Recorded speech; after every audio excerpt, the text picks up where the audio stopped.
Even just, looking at the sun first thing in the morning helps to reset your circadian rhythm. Walking outside in bare feet, that's a whole nother topic, but getting grounded with the earth helps to reset your circadian rhythms. Not eating garbage at night where your blood sugar is going to go haywire and on a roller coaster. That's going to help you get deeper sleep. There's so many things that we can do to get into that deep restorative sleep pattern that it's foolish not to.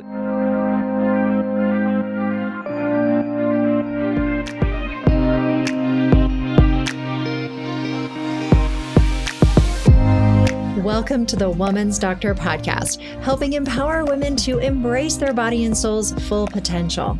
I'm your host, Dr. Trevor Cates, and after 22 years of working with patients, I found the answers to our health struggles are much deeper than most people realize. To help explore this, I'm interviewing colleagues and other wellness experts to get to the root cause so women can realize their true beauty and be informed decision makers for themselves and their loved ones. Your thyroid is a powerful gland that impacts your metabolism and, in turn, your entire body. The thyroid gland is shaped like a little butterfly and is located at the front of our necks just below the Adam's apple. Now, some people don't have a visible Adam's apple. So if you're one of those women that don't, you can still feel for it on your own neck and get a sense for where your thyroid gland is. I've invited today's guest, Dr. Amie Hornaman, on the show to share more about the thyroid and what a master it is with our hormonal balance. Dr. Amie Hornaman has a doctorate in clinical nutrition and is also known as the Thyroid Fixer. She's on a mission to optimize thyroid patients around the world. She created the Fix method and is founder of the Institute for Thyroid and Hormone Optimization. Her own experience of symptoms, misdiagnoses, and improper treatment led her to set out to help other women who she knew were going through the same set of frustrations. Today, Dr. Amie shares with us just how common thyroid issues are. This might surprise you, probably will. And she also shares what labs to ask your doctor for, and even states if and when you should fire your doctor and find a new one.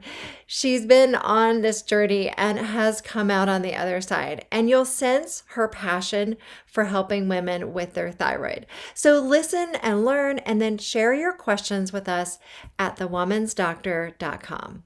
Amie, welcome to the Woman's Doctor podcast. Dr. Trevor, thank you so much for having me on. I appreciate it. I absolutely loved interviewing you for the docuseries, the Hormones, Health, and Harmony docuseries. Can't wait to share your message in that. But today we're talking more about thyroid. We talk about it in the docuseries as well. But today we want to really dive into thyroid because it's so common. But can you tell everybody how common it is? Because I think it's quite surprising.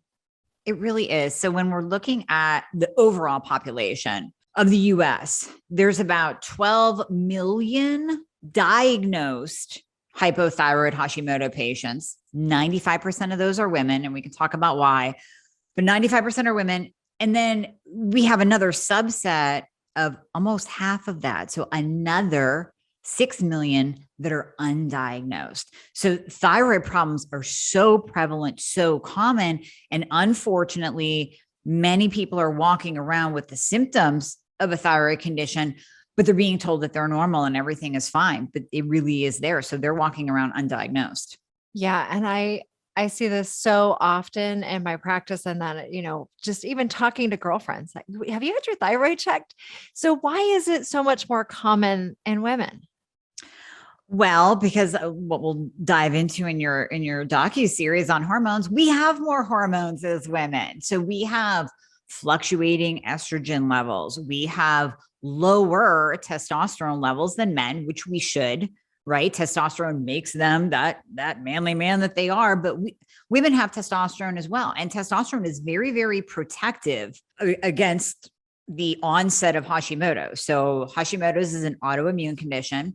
We know that women are more prone to having autoimmune conditions, and that low testosterone that we all have, and we don't want really high testosterone because we don't want beards. So that low testosterone that we all have actually sets us up for that switch to turn on for Hashimoto's thyroiditis. That's why women get hit a lot harder and more frequently than men. Yeah. And then also after pregnancy or during pregnancy, a lot of times it shows up. Yes. Yes. Because it's a stressor. So with any autoimmune condition, we know that a stressor can flip that switch as well. Underlying viruses, underlying infections, all of that. We could go down the whole list, nutrient deficiencies. But we forget that pregnancy, even though it's natural, is a huge stressor on the body. The hormonal fluctuations that go on during pregnancy are crazy. And that often is what kind of turns that latent autoimmune, just a genetic predisposition into full-blown Hashimoto's. And that's where you'll hear women say, it was after my first kid. No, it was after my second kid.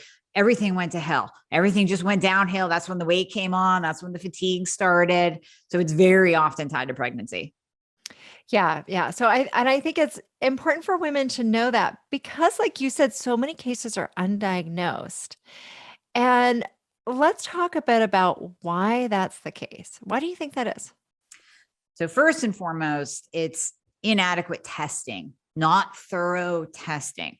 So we know with the thyroid and doctors are taught in med school, test TSH. Just test TSH to do a thyroid check. Thyroid stimulating hormone. Well, that's a pituitary hormone. And sure, if the TSH is high, if it's screaming at us, oh my God, this person has a thyroid problem, then we'll stop and we'll go, oh, hey, you know what? There's something going on here. There's an answer. But oftentimes TSH can be in that normal range, even in the normal standard lab value range. Now, functional medicine has different optimal ranges, but even if we're looking at your labs and nothing is flagged with the TSH, that still doesn't tell us enough. We have to keep going and we have to test the thyroid hormones. There are two. So there's T4 and T3. And a lot of times you might get lucky and get TSH and free T4 tested, and then it stops there. So now you have two tests to determine if you have a thyroid condition. Again, not thorough enough. Let's go deeper. Let's test T3, the active thyroid hormone. Let's test it in its free form. Let's test reverse T3 because that's the anti-thyroid hormone. That's essentially your brakes. And then let's test for Hashimoto's, the autoimmune condition. TPO and TGA. There are two antibodies that we have to test to get that full picture. I can't tell you how many times I see one antibody tested. I mean, it's just the testing is all over the place when patients come to me and I look to see what they've experienced in their journey of trying to get an answer. And it's just inadequate, not thorough testing. I think that really is the main reason why people go undiagnosed, misdiagnosed, that and just not being heard, just not being listened to, not being heard. Your symptoms are a key piece of the puzzle. They guide us in determining what's going on with you. And if you don't even have the time to sit down with your doctor and say, hey, doc, you know what? These are all my symptoms. I'm gaining weight like crazy. I can't lose no matter what I do. I'm doing this diet. I'm doing that diet. I'm exercising every day. I'm so fatigued that I want to cry. I can't concentrate at work. Well, those are signs that should be paid attention to and paired up with thorough testing.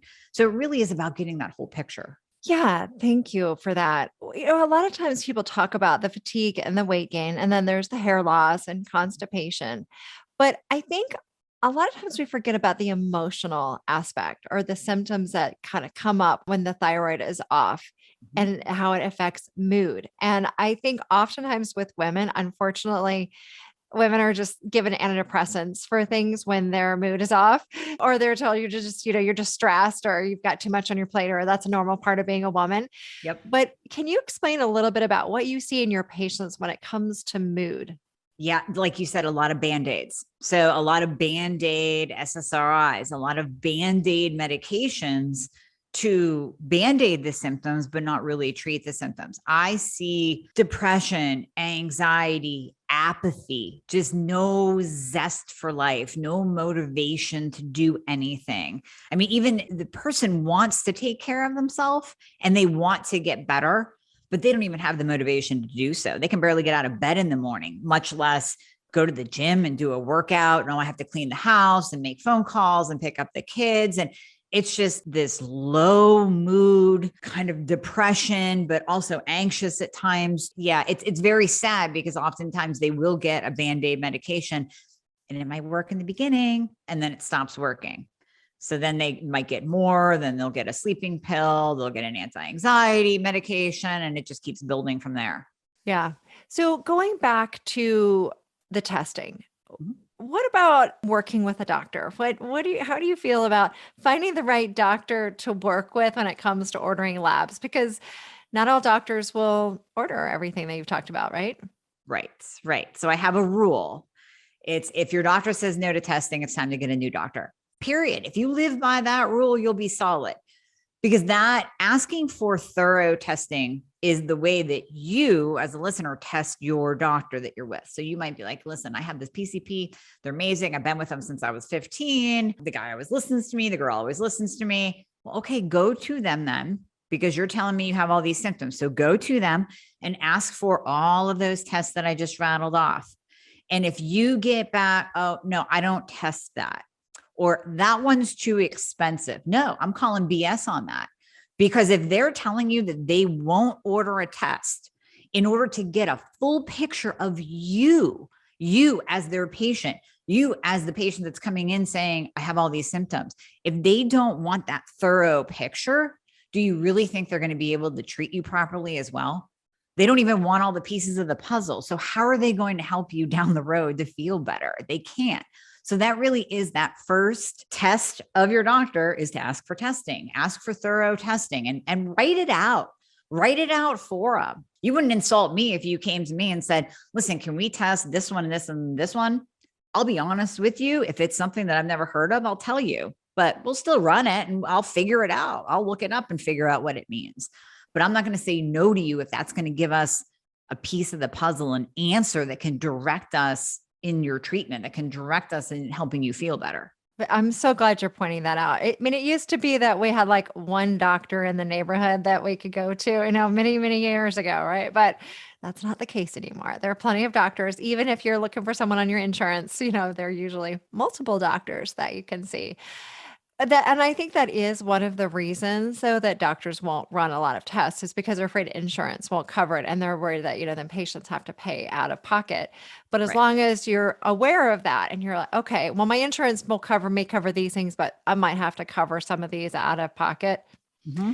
And like you said, that there are some that are, really important. And some labs, maybe you could wait till get a little information Yep. and then do some more testing if something is off. Right. And determine. Exactly. Mhm. And these days you can order your own testing. So I had a patient, a potential patient say to me today, well, I went to my doctor and I asked for the reverse T3 and they said, no, it's too expensive. I said, well, did they tell you what it was? Did they say like, listen, this is going to be $3,000 to order this test. Do you really want it, Susie? She should be able to decide. And then there's so many opportunities to order your own labs these days through Ulta, through any lab test now. You can go get a reverse T3 for $20. The expense thing, it should be up to you to decide. If you want to spend the money, that little bit of extra money to get that thorough picture, then you should be able to make that call, not your doctor. Absolutely. 100%. So is there any big myth you really love to bust about thyroid? Yes. So this is going to tie into thyroid and hormones. Actually, I have a theory that's both and. I have a saying that I always say both and, meaning we have to optimize your thyroid and your hormones and your nutrition and your lifestyle. We can't just do one. Like I could optimize your thyroid all day, but if you're hitting McDonald's or your hormones, your sex hormones, your estrogen, testosterone, progesterone are in the tank, it's not going to matter. So first we have to start with the both and. The myth that I hear is when a woman has low estrogen, and I said, well, we need to address this because low sex hormones, low estrogen, that's going to, and low progesterone is going to affect your mood. Low estrogen is going to affect your sex life and your skin and really just everything, your mood, everything. So what I will hear then is, but that's going to cause breast cancer. We are so stuck in that damn Women's Health Initiative study from years ago. And it has literally brainwashed generations. Oh, my mom couldn't use hormones because she had breast cancer and the doctor said that's what caused it. No, we need to do both. And we need to use thyroid hormone replacement therapy if your thyroid hormones are low. We need to use bioidentical hormone replacement therapy if you have no hormones. And then everything works together beautifully and synergistically to improve you without the risk of breast cancer. Because now with bioidentical hormones these days, there are studies that show that using estrogen post-menopause protects against breast cancer. So I am not scared of the bioidentical hormones. That is a myth that needs to be broken over and over and over again so that this generation of women coming into perimenopause, coming into menopause, or with a thyroid condition, since the thyroid's the master gland and it can tank your sex hormones, they can see that there's opportunities and options for them that are not dangerous or harmful, that will not increase the risk of cancer, because they're out there and they're powerful and they help. So true. And we dive into so much of this in the docuseries, the Hormones, Health and Harmony docuseries, because it's such an important part that I think that after that study came out, we kind of gave up a lot of our options to have higher quality of life after menopause. And that includes our bone health, protecting against osteoporosis, protecting us against Alzheimer's disease and mental health issues, memory, cognition, all of that. We need hormones. We're living longer and we need hormones. So thank you for saying that. I appreciate it. And at the same time, we want to do it in a very conscious way. We don't want to just throw a bunch of hormones at somebody. We want to build a strong foundation for health. So what are some of the natural things that you do, lifestyle supportive things that you do to help people with their thyroid? So one thing that we want to look at, kind of piggybacking off of the estrogen topic, we want the bioidentical good estrogen. We don't want xenoestrogens, fake estrogens, because those will interfere with thyroid function. It will interfere with T4 to T3 conversion of the thyroid hormones. We don't want you walking around in a fake estrogen dominant state. So making those changes of using a stainless steel water bottle, not using plastic, don't microwave in plastic, get glass containers, switch out your beauty products, switch out your body wash and body lotion, all of those lifestyle changes that we can do to lower our toxin exposure, specifically the fake estrogens, help the thyroid gland tremendously. And then we always forget about sleep. So with thyroid conditions, I see insulin resistance all the time, which contributes to weight gain. I see low hormones across the board, even in 20 and 30-year-olds. And we always forget about that little piece of sleep that is so important. It's like it gets blown off because we super focus on, okay, we got to fix your hormones. We got to use this supplement. We got to put you on this diet. And it's like, how about you just get 8 hours of sleep? How about you put the computer away? You put your phone down, close Facebook out, wear your blue light blocking glasses starting at 8 p.m. and get to bed by 10 p.m. and get that restful sleep between 10 p.m. and 2 a.m. where your body can regenerate and it can repair and it can restore. And if you just get enough sleep, sometimes that's enough to just start resetting everything. And then the treatment that we have you on starts to work. So if I have someone on a thyroid hormone replacement plan, we're doing sex hormone replacement over here. We've changed the way that they're eating. They're working out, lifting heavy weights, going to hot yoga, not overdoing cardio. And they go, well, I still don't feel better. I go, how's your sleep? Because we have to get back to the basic. Oh, that's right. I forgot about, oh, well, you know what? I'm not sleeping that well. Well, I've been really stressed and I stay up later and work has me staying up and I'm working late. And that plays a huge role. And it's so simple and we often forget about it. Oh, that's so true. We definitely talk more about this in the docuseries too, the importance of sleep and cycles and rhythms that when we get closer to mimicking like the light patterns, the seasons, I think it's so important, particularly for women, because of the cyclical nature of our bodies. So we need to get in like a circadian rhythm of what you're talking about, these rhythms of nature. The more we can connect with that, the more that just innately resets our hormones. Yes, it definitely does. Even just, looking at the sun first thing in the morning. helps to reset your circadian rhythm. Walking outside in bare feet, I mean, that's a whole nother topic, but getting grounded with the earth helps to reset your circadian rhythms. Not eating garbage at night where your blood sugar is going to go haywire and on a roller coaster. That's going to help you get deeper sleep. There's so many things that we can do to get into that deep restorative sleep pattern that it's foolish not to. It's foolish not to take those steps because they're easy, usually free or inexpensive steps that we can do to improve our health just by getting better sleep. Yeah. Well, we did a whole episode with Dr. Michael Bruce, the sleep doctor, on sleep tips. So I just want to, tell people to go back and listen to that because he gave some really great nuggets of wisdom on sleep. Let's talk about natural remedies for thyroid. Do you recommend nutrients, supplements, herbs, things like that to help with supporting thyroid? Absolutely. So there are key nutrients that we know help in that conversion of T4 to T3. So just really quickly, T4 is inactive, T3 is active. So when we're talking about your metabolism and your mood and energy, you have to think T3 getting to the cell. So every single cell in your body, on your brain, on your heart, every single cell has a receptor site on it for T3. So T4 inactive has to convert to T3. Now we want to help it along. So whenever I'm describing that conversion, I always say, picture running a marathon with a lot of hills and some hurdles along the way. It's a tough job for T4 to convert to T3. It's not easy because things get in the way. So I mentioned estrogen. We don't want you in an estrogen dominant state. That will impair. High insulin levels. If you're pre-diabetic, if you're eating a heavy carb or sugar-laden diet, that will get in the way. So we want to lower those. And then we want to look at the nutrients. Magnesium, selenium in the right amounts. I'll circle back to that in a second. Iodine in the right amounts, vitamin D to support your immune system, all of the B vitamins. Those are so vital to T4 to T3 conversion that without it, we see a decrease in that conversion, thus a decrease in the active thyroid hormone that runs the show. Now, when it comes to selenium, and here's the problem, we talk about these important nutrients and there's a ton of, Facebook posts and blogs and all of that on these important nutrients. People will go out and they will down large amounts of all of these because they think more is better.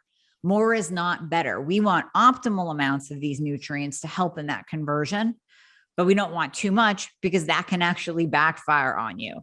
So selenium is a big one. I see people overtake selenium all the time and their selenium numbers will be through the roof.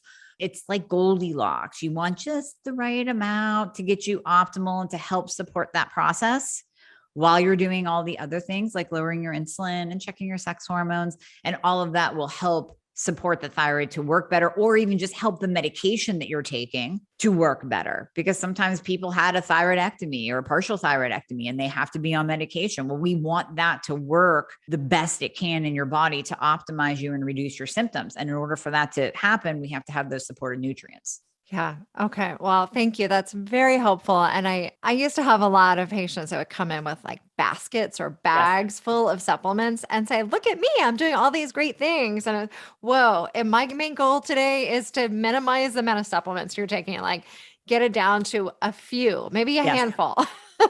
Same. I'm the same way. I love paring it down, just saying, take that out, take that out. You don't need it. You don't need it. Yeah. I think it's important. So our bodies are so wise, and if we're just given the right amount, and it doesn't take a lot of times we have this, I think in America, we have this feeling like, more is better and just like push hard and, go all in. And sometimes it's just a matter of like, okay, give your body a little break. Exactly. Yeah. Awesome.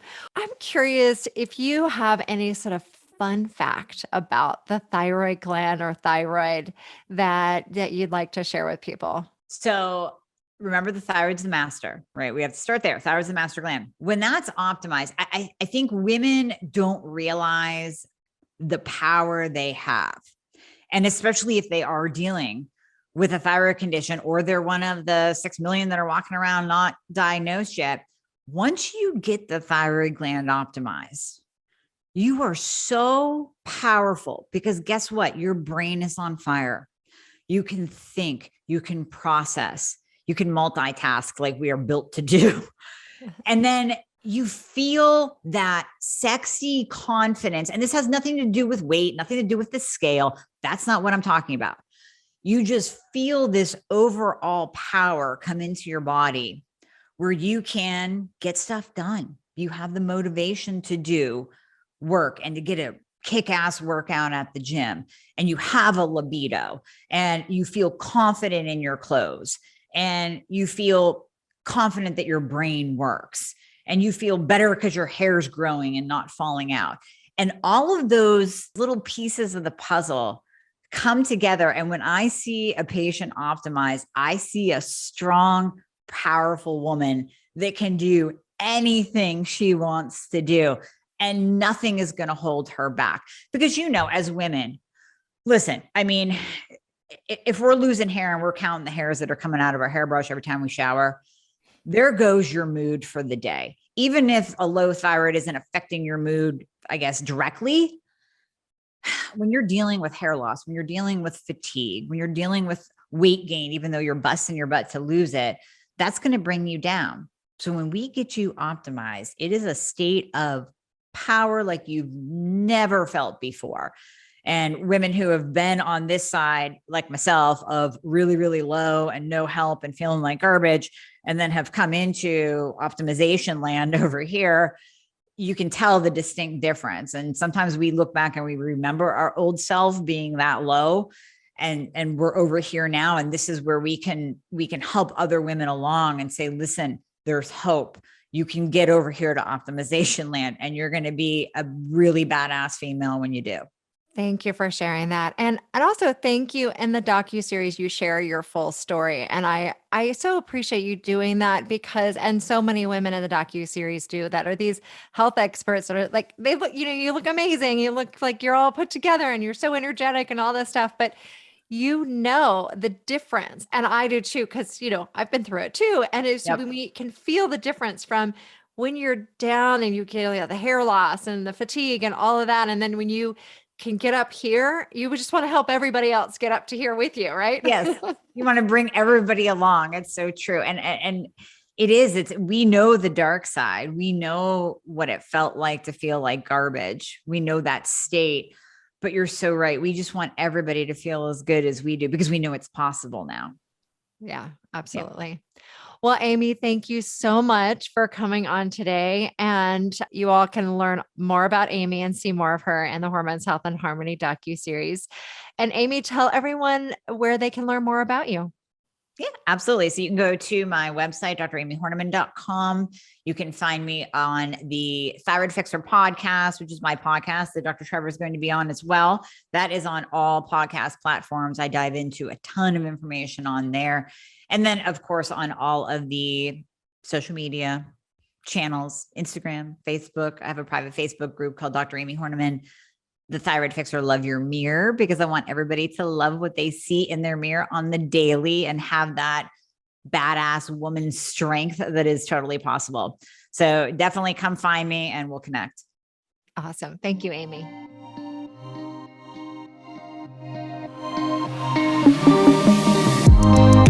Thank you for listening to the Woman's Doctor podcast. If you enjoyed the podcast, be sure to share it with the women in your life.